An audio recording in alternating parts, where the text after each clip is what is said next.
So there's some degree, as you said, that Xi Jinping espouses the ideas of communism and the ideas of Confucianism. So let's go all the way back. You wrote that in order to understand the China of today, we have to study its past. So the China of today celebrates ideas of Confucius, a Chinese philosopher who lived 2,500 years ago. Can you tell me about the ideas of Confucius? First of all, we don't know that much about the historic Confucius. He's around the same time as figures like Socrates, and like with Socrates, we get a lot of what we know about him or think we know about him from what his followers said and things that were attributed to him and dialogues that were written afterwards. So, you can have a lot of fun with these sort of axial age thinkers and what they had in common. Another thing that connects these axial age thinkers is they were trying to kind of make a case for why they should be able to educate the next generation of the elite, and sort of had a way of promising that they had philosophical ideas that helped decide how you should run a polity. Confucius lived in a time when there were these warring kingdoms in a territory that later became China. But what he said was that there had been this period of great order in the past, that the lines between inferior and superior were clear, and there was a kind of synergy between superior and inferior that kept everything ticking along really nicely. He thought that hierarchical relationships were a good thing, and that the trick was that both sides in a hierarchical relationship owed something to the other. So the father and son relationship was a key one. The father deserved respect from the son, but owed the son care and benevolence. And things would be fine as long as both sides in a relationship held up their end. And he had a whole series of these relationships. The husband to the wife was, again, an unequal one, of the husband being superior to the wife, but him owing the wife care and her owing him deference. And he had the same notion that then the emperor to the ministers these were all parallels. And there were no egalitarian relationships in Confucianism. Even something that in the West we often think of as a kind of quintessentially egalitarian relationship between brothers. In the Chinese tradition of Confucianism, there was only older brother and younger brother. Brotherhood was not an egalitarian relationship. It was one where the older brother took care of the younger brother and the younger brother showed respect for the older brother. So stable hierarchy Yeah. was at the core of everything in society. It permeated everything, including politics. Yeah, and there was even a sense that it connected the natural world to the supernatural world. So the emperor was to heaven, this kind of non-personified deity, like the emperor was to the ministers. So all of this had these relationships. So the emperor was the son of heaven. And, for Confucius, he said, so we should study the texts, we should study how the sages of old behaved, that society was becoming corrupted and was going away from that sort of purity of the sages when the relationships were all in order. So Confucianism was a kind of conservative or even backward looking thing. It wasn't arguing for progress. It was arguing for reclaiming a pure golden age in the past. So it was also a kind of conservative. So in all kinds of ways, it's irreconcilable to many things about Marxism and communism, which is all about struggle and all about actually a progressive view of history, moving from one stage to the next. So that's the interesting thing about Xi Jinping and the China of today is there is that tension of Confucianism and communism, where communism, Marxism is supposed to, let go of history, and Confucianism, there's a real veneration of history that's happening in China of today. So they're able to wear both hats and balance it. Yeah, you could say that in many points in the 20th century, there was a kind of struggle between different competing political groups over which part of the Chinese past to connect with. Was it to the Confucian tradition or to the kind of rebellious Monkey King tradition, which was what Mao connected to? Xi Jinping, and before him to some extent, Hu Jintao, we saw this a little bit at the Olympics. There was more this kind of mix it all together view. Anything that suggested greatness in the past could be something that could be fused together. So Xi Jinping says that, Mao is one of his heroes or one of the people he looks to as a model, but so is Confucius. And there's really, they had so little in common, but they both, in his mind and the minds of others, suggest a kind of power and greatness of the Chinese past. Yeah, so this Platonic notion of greatness, and that you could say connects, that's a thread that connects for Xi Jinping the great history, multi-thousand year history of China. Yeah, and it involves smoothing out all kinds of internal contradictions. You had, the first emperor of China, jumping forward a bit, in 221 BC, he is anti-scholars. He burns books, and he doesn't venerate these kind of rituals and things. Um, so he's very much against the things that Confucius stood for. And Mao, in a sense of having to choose between Confucius and the first emperor, he said, well, maybe the first emperor had the right idea. Scholars can be a pain. So he said, like, if you have to choose between Confucianism and that. But Xi Jinping, I think, continually is kind of not choosing. And if he wants to say, well, look at the Great Wall, look at this wonderful, in fact, that was a symbol of kind of strength and domination related to the first emperor, who, by the way, didn't build anything like the Great Wall you see today. He built walls and they were fine, they were good. But the Great Wall itself didn't come into being until many centuries later. But still, this idea of anything that suggests a kind of greatness is something that, in many ways, a nationalist above all else, Xi Jinping is a supporter of the party and single party rule. That's something he clearly believes in. And he's a nationalist. He wants to see China be great and acknowledged as great on the world stage.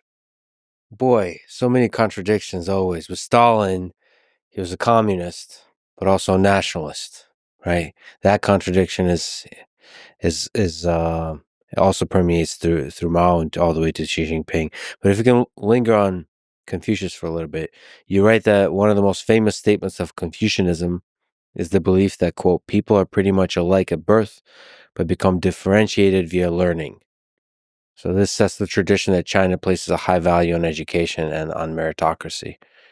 Can you speak to this uh, Confucius's idea of education, and how much does it permeate to the China of today? Sure. So there's an optimism to this. There's an optimism in the sense of a ability that people can be good. And when exposed to exemplary figures from the past, they'll want to be like those exemplary figures. So it's a form of education through kind of emulation of models and study of past figures and past texts that were exemplary. And it did have this idea, a relatively positive view of human nature and the sort of changeability of humans through education. And I think that shows through in all kinds of things, even the fact that while there were lots of killings by the Chinese Communist Party and other groups, there was often an idea that that people could be remolded potentially. And China was one of the few places where they didn't kill the last emperor. The last emperor, the idea was that he could anybody could be kind of turned into a citizen of this or a subject of this, a good member of this polity through the kind of education. Often it was a very kind of forceful form of education, but I think that's a carryover from the Confucian times. And over time, this Confucian idea led to the creation of one of the early great civil service exams, an idea that bureaucracy should be run not by people who were born into the right families, but ones who had shown their ability to master these really intensive kind of exams. And the exams were things that could make or break your career, a bit like at some points in the American past, passing a bar exam, a really intensive thing, could set you on the road to a good career. In China, you had the civil service exam tradition. So I think this kind of emphasis on education and on valuing of scholarly pursuits, but then Chinese leaders throughout history, including up to Mao and Xi Jinping, have also found scholars to be tremendously difficult to control. So there's an ambivalence to it, or contradiction again there. But to which degree this idea of meritocracy that's inherent to the notion that we all start at the same line, there's a meritocratic view of human nature there, where if you work hard and you learn things, you will succeed. And so the reverse, if you haven't succeeded, that means you didn't work hard enough or do not deserve the spoils of the success. Does that carry over to the China of today? There's such a challenge in all these forms of meritocracy because you had the civil service exams, but the question was who if you had a really good tutor, if you could afford a really good tutor, you had a better chance of passing the exams. One thing that happened there was families would pool together resources to try to help the brightest in their group to be able to become part of the officialdom. And this kind of pooling together resources to help as a family was an important part of that structure. But there also was a kind of there was always a tension of that. So what if you don't succeed? Some of the leaders of rebellions against emperors were failed examination candidates, and Yeah, this yeah. you had this issue, and then it became something. Well, the system was out of whack, and it needed a new leader, and also there was something built in that was not so much Confucius himself, but one of his main interpreters, early interpreters, Mencius, had this idea, which can be seen as a crude justification for rebellion or for a kind of democracy, to say that even though the emperor rules at the will of heaven, if if he doesn't act like a true emperor, if he's not morally upstanding, then heaven will remove its mandate to him, and then there's no obligation to show deference for a ruler who's not behaving like a true ruler, and there it sort of justifies rebellion. And the idea is that if the rebellion isn't justified, then heaven will stop the ruler from being killed. But if heaven has removed his support, then the rebellion will succeed, and then a new ruler will be justified in taking power.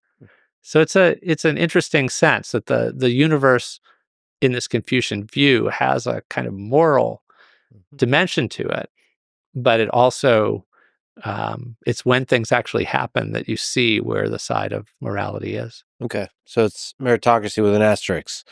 It does seem to be the case, maybe you can speak to that, that in the Chinese education system, there seems to be a high value for excellence. Hopefully, I'm not generalizing too much, but from the things I've seen, there are certain cultures, certain peoples that, it's just part of the value system of the culture that you need to be a really good student. Is that the case with the China of today?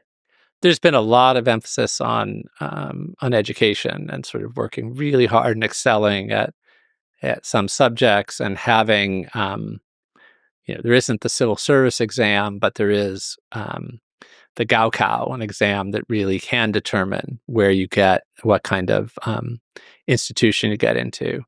And I think getting back to this idea of meritocracy, which is strong in a lot of tradition, it also a kind of what it opens you up to is when there is a sense of unfairness in who's getting ahead and how the spoils are being divided. This leads to a kind of outrage. And some of the biggest protests in China have been about this sense of nepotism, which really seems to subvert this whole um, idea of kind of meritocracy. And the 1989 protests at Tiananmen, even though kind of in the Western press in particular, it was discussed as a movement for democracy, but a lot of the first posters that went up that got students really angry were criticisms of corruption within the Communist Party and nepotism, and the sense that people, despite all the talk, I mean, despite the fact that most people seem to be having to study really hard to pass these exams to get good positions in universities, that some of them were being handed out via the kind of back door, and that led to a kind of outrage. Not, I mean, that's true in many places, but I think it gives a special anger against nepotism because of that. The way in which so much emphasis is put on kind of the standard exam way of getting ahead.